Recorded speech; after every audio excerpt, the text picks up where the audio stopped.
कक्षा 7वीं विषय हिंदी पाठ 2 दादी माँ। लास्ट वीडियो में हमने दादी माँ कहानी पाठ पढ़ा था। आज हम इसके प्रश्न उत्तर करेंगे। लेखक को अपनी दादी माँ की याद के साथ साथ बचपन की और किन किन बातों की याद आ रही है। लेखक है पढ़ने के लिए छात्रावास में रहता है और वहाँ रहते हुए उसे अपने गांव की बहुत ज़्यादा याद आती है और साथ में अपनी दादी माँ की छवि उनके सामने बार बार उभर कर आ जाती है। लेखक को याद आती है कि वह बचपन में विपरीत परिस्थितियों में यानी थोड़ी सी समस्या हो जाने पर घबरा जाता था, जिससे उसका मित्र मजाक उड़ाते थे।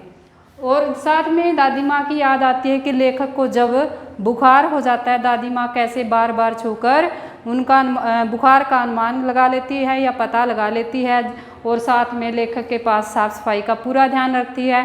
खाने के लिए खिचड़ी और साबूदाना देती है। दादी माँ जितनी बाहर से कठोर है, उनका हृदय उतना ही कोमल है। दूसरों के दुख दर्द में सहायता करना वह अपना प्रथम कर्तव्य मानती है। साथ में वह समाज के नए रीति रिवाजों को समझती है और उनके साथ ही चलती है। और साथ में लेखक को अपने गांव के जाग भरे जलाशयों की याद आती है जिसमें वह नहाया करते थे। क्वेश्चन नंबर 2, दादा की मृत्यु के बाद लेखक के घर की आर्थिक स्थिति खराब क्यों हो गई थी। जब लेखक के दादा की मृत्यु हो जाती है तो लेखक के परिवार के चाहने वाले जो शुभचिंतक हैं या चाहने वाले हैं वो क्या हैं, वो केवल दिखावे मात्र के ही रह गए थे, अर्थात वो उनका अच्छा नहीं चाहते थे, वो बुरा चाहते थे और लेखक के पिता को व्यर्थ के रीति रिवाजों में फंसा रखा था। लेखक के पिता ने लेखक के दादा की मृत्यु के श्राद्ध पर लेखक के पिता ने लेखक के दादा के श्राद्ध पर हैसियत से ज़्यादा खर्च कर दिया था।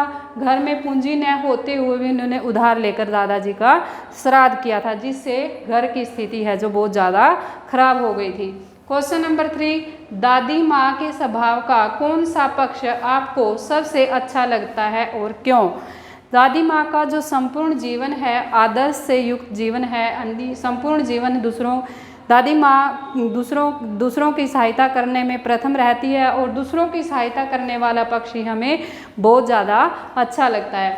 सभी लोग अपने परिवार की सुख शांति चाहते हैं, लेकिन जो दूसरों की सहायता करे वही अच्छा इंसान कहलाता है। रुद्र कहानी में रामी की चाची है, दादी माँ से सहायता मांगने के लिए आती है, लेकिन पहले दादी माँ उन्हें डांट फटकार कर घर से बाहर भगा देती है, लेकिन बाद में वह स्वयं उसके घर जाकर उनका कर्ज माफ़ कर देती है। साथ में उसकी बेटी की सहायता के लिए वह उन्हें रुपए भी दे देती है, जिससे हमें दादी माँ के दूसरों को सहायता करने वाला पक्ष बहुत ज़्यादा अच्छा लगा। और इसी कहानी से हमें भी दूसरों की सहायता करने की प्रेरणा मिलती है। हमें दूसरों की लगातार सहायता करनी चाहिए। उम्मीद करती हूँ कि आपको ये पाठ पूरी तरह से समझ में आ गया होगा और तीनों क्वेश्चन भी आपको अच्छी तरह से समझ में आ गए होंगे। थैंक्स।